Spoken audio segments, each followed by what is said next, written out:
Some images burn themselves onto your brain, don't they? You replay them, dissect them, wish you could unsee them. But you can't.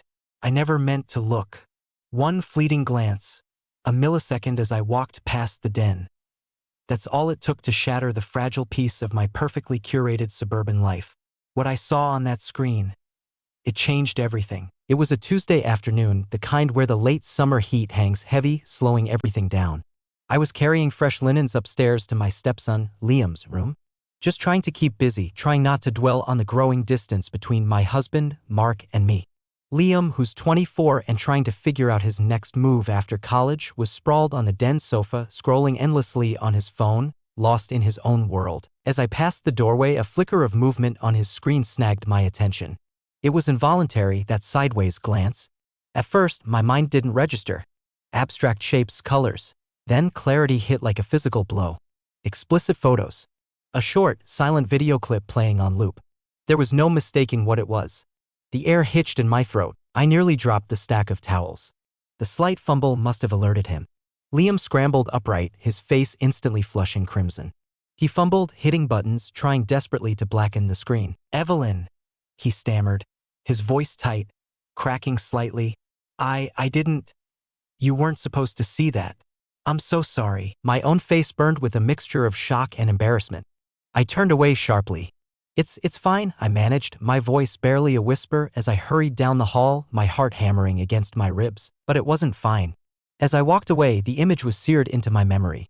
And a cold dread washed over me, the unspoken knowledge that the careful dynamic between us had irrevocably shifted. The rest of the day was a blur of forced normalcy overshadowed by that single moment.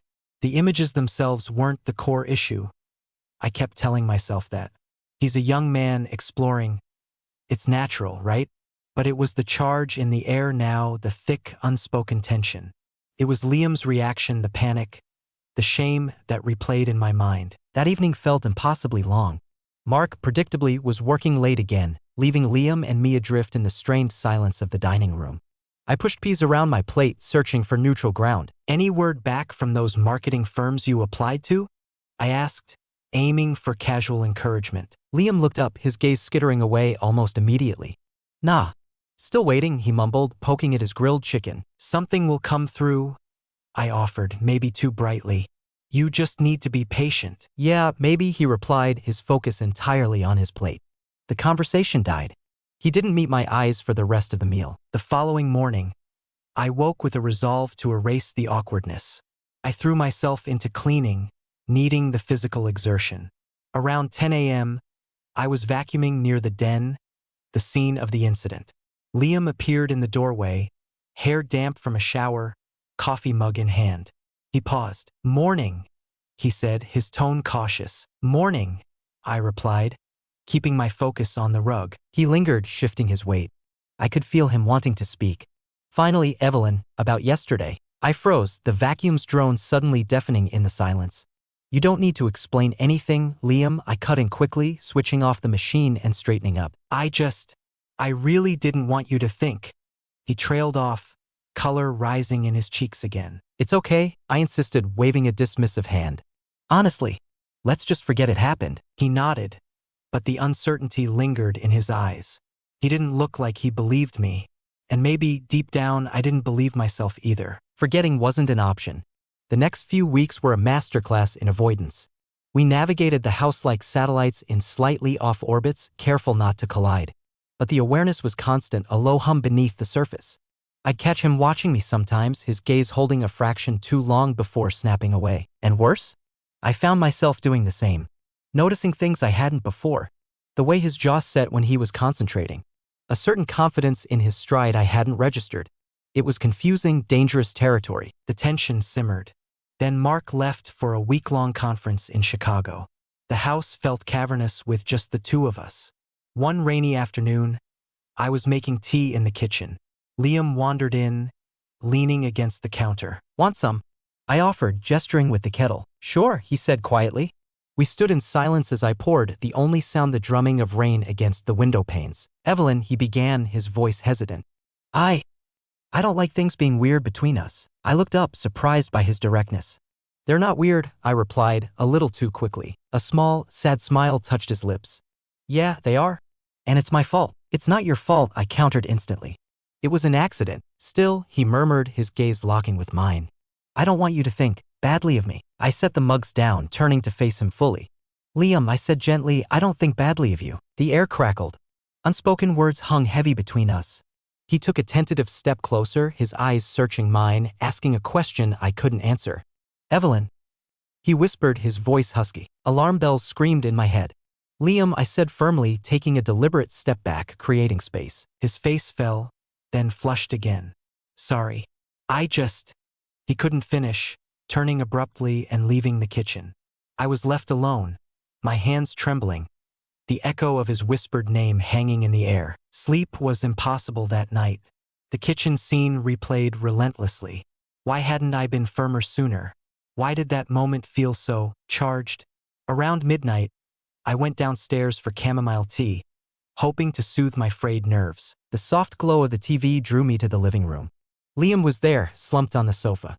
You're up late, I observed quietly from the doorway. He glanced over, his expression unguarded in the dim light. Couldn't sleep, me neither.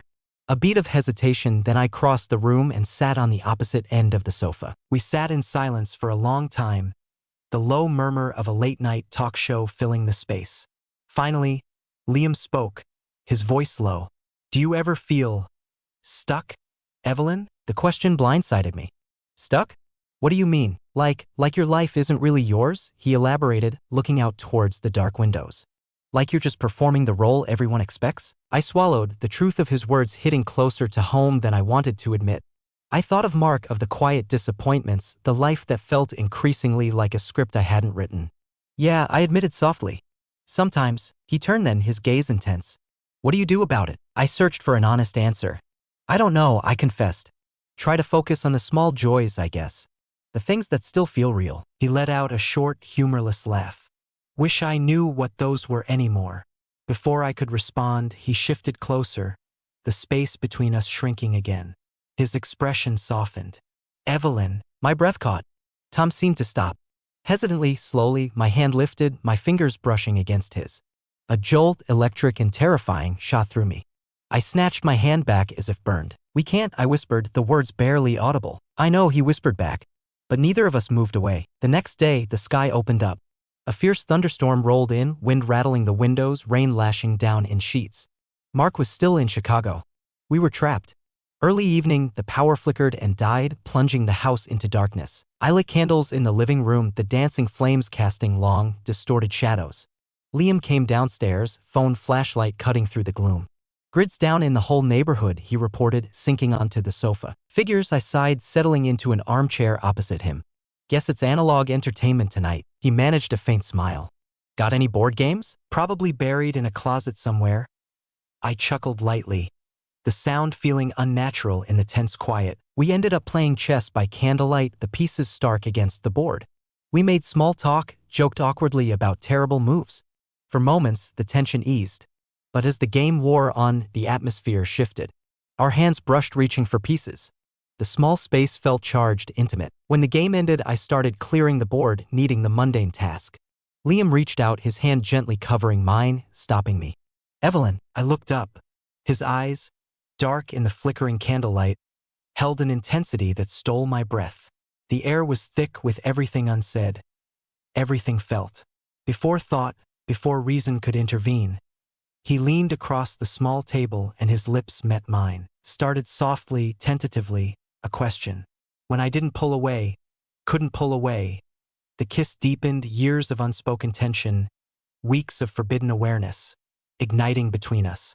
It was desperate, hungry, inevitable. When we finally broke apart, breathless, hearts pounding in sync with the storm outside, I stared at him. This is insane, I whispered. Maybe, he replied, his voice surprisingly steady, his eyes never leaving mine. But it doesn't feel wrong. After that night, the boundary wasn't just crossed, it was obliterated. There was no going back. It started small. A lingering touch in the hallway. Stolen kisses in the pantry when Mark was home but preoccupied. The danger, the secrecy, became its own intoxicating fuel. As days bled into weeks, we grew bolder, the risk somehow heightening the connection. One afternoon, Mark was at the office, a typical long day. I found Liam cleaning the pool, shirtless under the hot September sun. He paused, watching me approach. Need help? He asked, a playful glint in his eye. Since when do you volunteer for chores? I teased back, trying to keep my tone light. He grinned. Depends on the chore. He stepped closer, dripping water onto the patio stones. His hand reached out, tucking a stray strand of hair behind my ear. The casual touch sent shivers down my spine. Evelyn, he murmured, his voice dropping lower. The pool filter hummed. A neighbor's lawnmower droned in the distance. And right there, in the bright afternoon sun, the world narrowed to just the two of us.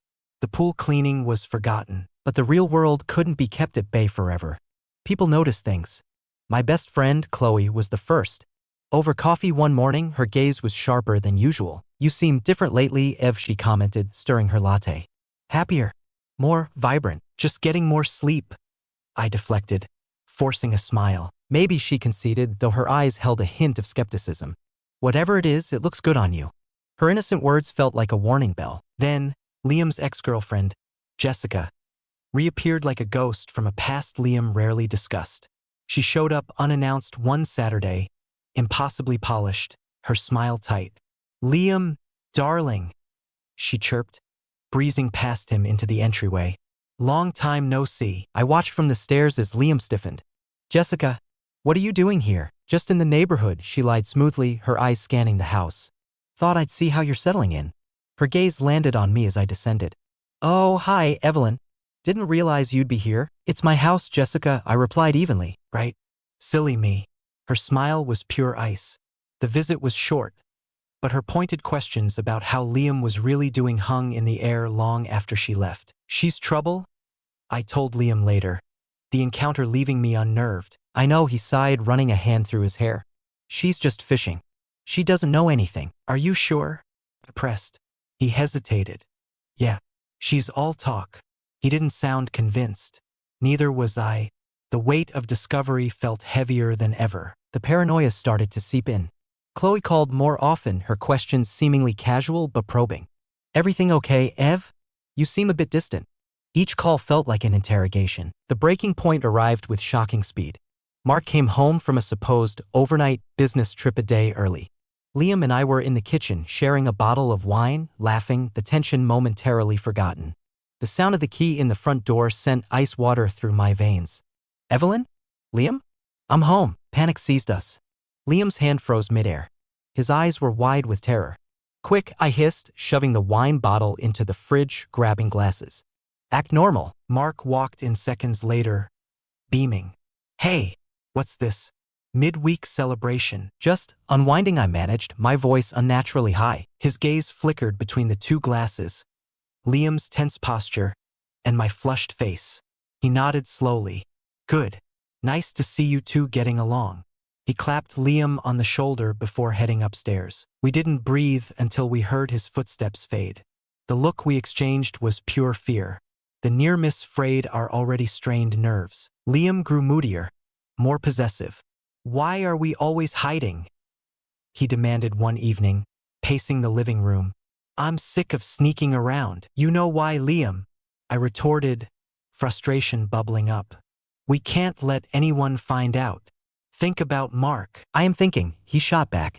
Maybe we shouldn't have to hide. The argument escalated, ending with slammed doors and bitter silence. The stolen moments started to feel less thrilling, more suffocating. It was Chloe who delivered the final blow. She cornered me one afternoon, her usual warmth replaced by concern. Evelyn, I need to ask you something. Straight up, my stomach plummeted.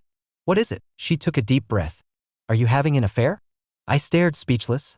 Because, she continued gently but firmly, I think you are. And I think it's with Liam. The world tilted. I opened my mouth, but no sound came out.